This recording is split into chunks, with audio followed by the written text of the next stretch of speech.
Listen up, get ready, I'm not gonna take no more. There's a revolution, a revelation going on in my soul. Buckle up, get ready, we're not gonna sit back. Welcome back, you listeners and viewers, to the Live from the Heartland show.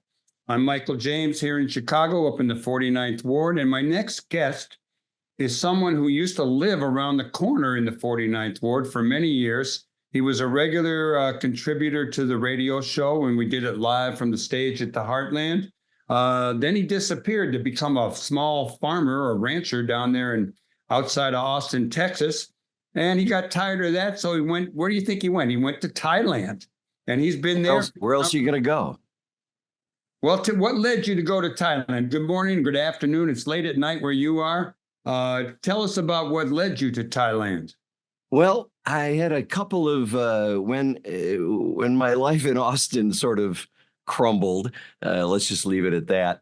I had a few different options on the table, and I had met a friend of mine, a guy I knew in Chicago that ran rock and roll clubs and stuff, and he had been living here for a few years, and I ran into him on the street in Skokie one day. He was back visiting, and we got to talking about this country and what it was like and what his experience was like here, and it just intrigued me, stuck in the back of my head.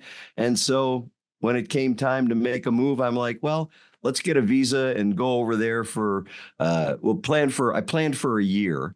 And I said, let's see how it goes. I could bail at any time if I hate it in a month. If I hate it in 2 months, I can always come home. But here it is 6 years plus later, and it's still a very intriguing country where I don't understand 90% of what is happening around me in media or print or signage or people talking, and that's okay. That is okay. Yeah, I mean, it's a, you know, in a lot of ways, it's like Texas. When I first got to Texas, I remember somebody saying to me something along the lines of, enjoy what we have, but don't try to change us. And when I got to Thailand, I basically got the same kind of vibe. It's like they've never been colonized.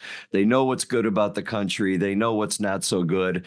And they don't really want you to point out the negative things. Just enjoy what we have and, enjoy the weather, enjoy the great food, enjoy the ocean, whatever you like, it's here. Well, we're going to talk about a little bit of all of that stuff, including politics, but let's start off with something that you do on a weekday basis. I think you have a show, and I think people can get that anywhere in the world. So tell us all about it. Yeah, anybody can tune in to Surf Radio. It's a local radio station. It's on here locally at 102.5 FM. It's not a big power radio station. You can only get it in about a 20, 30, 40-mile radius, but it's online at surf.radio. That's a domain, just like .com and .gov and .org. You can just go to surf.radio. It was pretty funny. I was out one night and someone said, I couldn't find your station. They were looking for SERF. I'm like, what are you, from the Middle Ages or something? Come on. So anyway, we're on the beach. We're here on the Gulf of Thailand, and it's surf.radio. And it's basically it's a musical format of top 100 hits from the last 6 decades. I mean, it's just a lot of hit songs from the UK and from Australia and the USA, and some new music mixed in every week when new artists come out with things. So it's a way for me to keep up with music. It's great. I know I can tell you who's got the #1 album in the country right now, and I bet a lot of 70-year-old people could not converse with a younger person about that. And so that keeps me up to date. I pay attention to spectacle like the Olympics, and I talk about that. And we have a lot of special events happening in Hua Hin. For a little town, there's always something going on here. We've got a big elephant parade coming up, which is going to be like the cows in Chicago about 25 years ago, if you remember that. They're going to have painted elephants around town. We've got a professional women's tennis tournament coming back to this to our big arena here in a couple of weeks. The top women's players in the world will be here competing, and so that's exciting. So, there's always something to talk about on the radio. It's surf.radio. And my show is on from 4 to 7 Bangkok time, which would be 4 a.m. to 7 a.m. Chicago time. Oh, I can't wait to wake up that early to hear it. Well, if you're up at 6 having a coffee and want to tune in, I know a lot of early birds. www.surf.radio, and that's it. And that's it. That's it. There's a 20 p.m. over there, 4 a.m. here. So you're 12 hours difference, our time. 12 hours difference, except during daylight savings time, and then it's 13 hours. Yeah. Well, you said the top 100 songs of the last 100 years. You don't pick any really. There's songs from the set. There's songs from the 70s, the 80s, the 90s, the aughts. It's just and there's a lot of artists that I wasn't familiar with, frankly, when I first got here. Artists like Kylie Minogue. She's not that popular in America, but she is hugely popular all over the world. Sophie Ellis-Bextor, she was hugely popular in the UK and Australia 20 years ago. Never made a dent in America, but she's playing she's playing in Chicago, I think, next Tuesday. I think she's at the Vic Theater next Tuesday. So I pay attention to who's on the road, what big festivals are happening, and I connect it all to the artists on our playlist, basically. And what do you do for news over there? What do you read? Do you read online papers from the States? You got a local paper? So for news, mostly national news, I will, we run the BBC headlines every hour at the top of the hour. So I get a lot of my major news, what's happening in the world, from the BBC.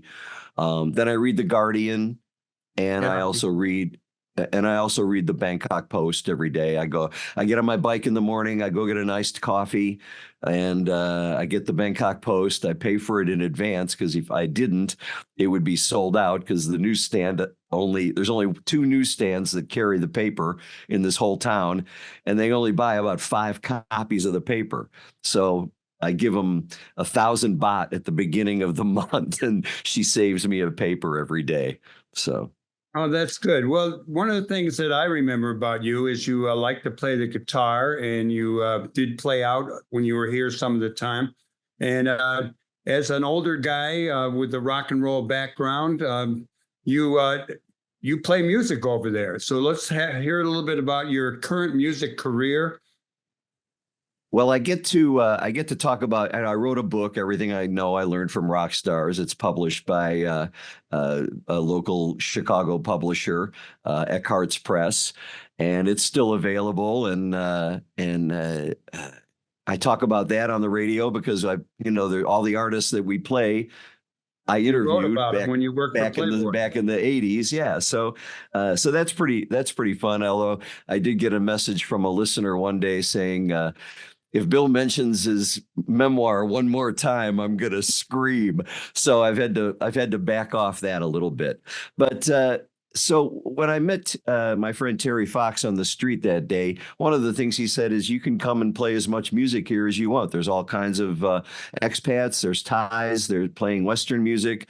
And the thing I do, at the top of this conversation, I'll just say I have to be careful because I'm on a retirement visa. And so I can't be perceived in any way, shape, or form as working. So you just have to be very careful that I'm in a situation that it's an open mic or a jam with other Thai people. It's very clear I'm not being paid for any kind of musical work. That said, I can find a lot of opportunities practically every night of the week to go sing a song with a band, play harmonica. On Sunday nights, there's an open mic jam at Woodstock, and so I usually get to play 30 to 60 minutes on a Sunday night there. with a great guitar player, a great Thai guitar player who just kind of accompanies me, and we have a good time. So I've got a number of different things, and the most important thing is the two things. I'm accepted by the Thai music community here. The people recognize that, that I love music and want to contribute and want to help them learn and grow. And the other thing is, I have more. One of the things the farm took me away from was playing music. It was a lot of work, and I wasn't able to do the things that I wanted to do musically. And so here in 5-6 years, I've really noticed my harmonica playing has accelerated and become much better. My ear training has also become much better. I can pick a song. I do what I wanted to do when I was 15 years old, hear a song on the radio and figure it out on the guitar and play it and sing it. So I'm pretty happy about, all the time that I've spent listening to music, sharing music with other people here. And I hope to continue doing that. I mean, one of the things I did during COVID was I worked with my autistic student in Austin, Texas, and we wound up writing a whole bunch of songs together. He sent me 100 different lyrics to songs that he had written, and I put about 30 of them to music, and we have 2 albums of music. He picked a stage name called Joseph Moon. If anybody's interested, you can go to josephmoon.com, MOOON. So there's 3 O's in Moon, and it's josephmoon.com. The first album is there to listen to for free. And the story is there about how we got together and create together. And so that was all very interesting, too. So I hope to do something with the Joseph Moon music down the road as well. Bill Paige over there in Thailand. And how far are you from? Are you in Bangkok, or you're in a little town outside? So Hua Hin is about 2.5 to 3 hours, depending on traffic, depending on where you want to go, south of Bangkok. So it's basically, Bangkok is like going to Milwaukee, or something like that. You can Surf Radio is out of Bangkok, or just no. Surf Radio's in Hua Hin. We've got a transmitter here, and I do the show from here. Obviously, I've got the setup, and we've got the voice tracking system that all the radio stations pretty much use now to record your bits and save them and put them up onto the computer so they air out. So I do the show kind of in advance. I usually work between 1 and 3 o'clock. Then I have lunch, and then at 4 o'clock I turn the radio on and I listen to the radio show with everybody else. Well, Bill, when you're playing at around town, and I know you do this jam at a place called Woodstock. Woodstock, yeah. Clientele, are they Thai people, or are they expats? So it's a mix. And who are the musicians that you work with? Both? Or this town is, Thailand is, people don't know, Thailand's about 70 million people. So it's about 1/5 the size of the USA. It's not small. It's a big country. There's a lot of different regions. There's a lot of different populations. I'm considered in West Thailand, but I'm in the middle of that little strip that goes down from Bangkok on the Gulf of Thailand. The town is called Hua Hin, Huahin, and it is a pretty big mix of expats. There's a lot of people here who discovered this place 30, 40 years ago from Scandinavia. There's a lot of Finns. There's a lot of Swedes. There's a lot of Norwegians.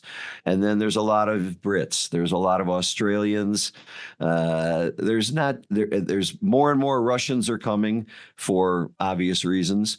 And there's not too many people from South America here. There are some South Americans. There's people from Africa here. There's people from all over the world, which is all over Europe. It's really great. It's a nice little melting pot. Sometimes it leads to communication problems because not everybody's speaking the same language.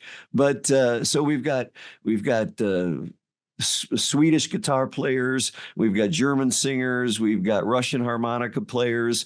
We've got Thai people who have been to conservatory and are professional to 1,000% on their instrument, keyboard, guitar, saxophone, everything. And so it's very exciting to play with them. And again, it's elevated my game to play alongside some of these people. As good as my training and my participation at the Old Town School of Folk Music was, I will give a big shout out to that institution and the people that I learned from there, because without that experience, which lasted for me about 20 years or so, from 1990 to 2010 when I left Chicago. Without that experience, I definitely would not have been able to walk in and do the things I've been able to do here. And what do they call you, Mr. Bill? Or Kun Bill? Kun Bill. Kun, Khun. Kun means Mr. So, Mr. Bill.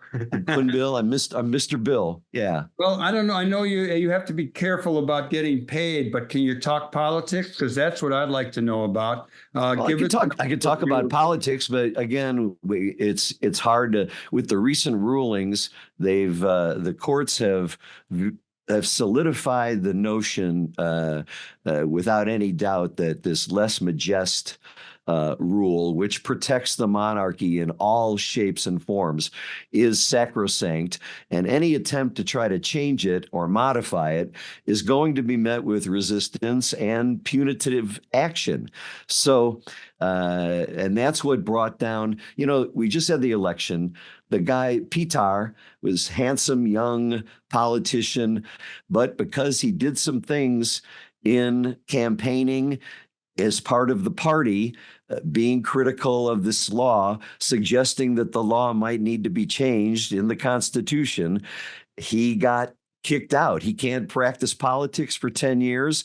His party, the Move Forward Party, got dissolved.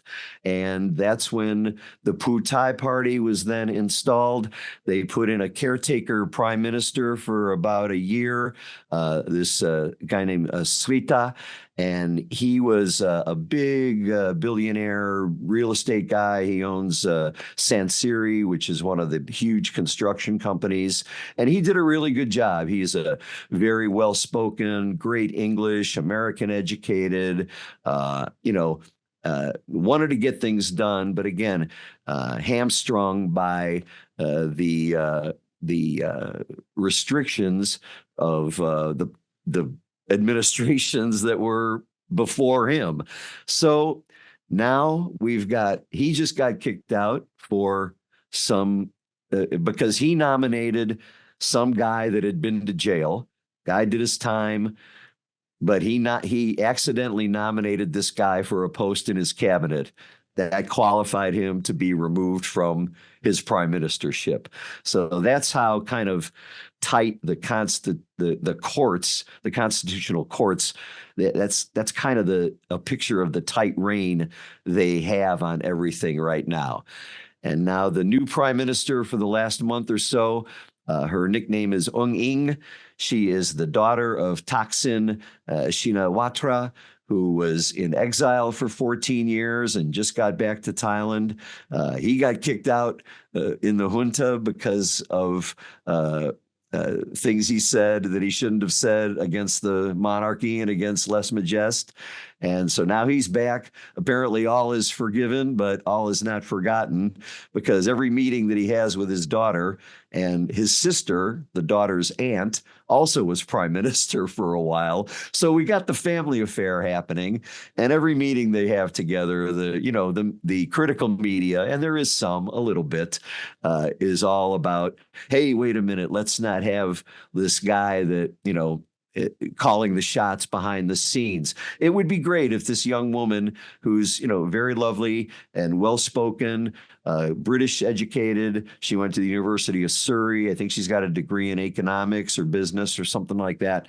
And so she's perfectly capable of being our Kamala Harris, surrounding herself by smart, good people who are progressive to a degree and want to make things happen in this country and push it forward and get to a little bit closer definition of real democracy. But right now, we have to call it a democracy whip, work in progress right now.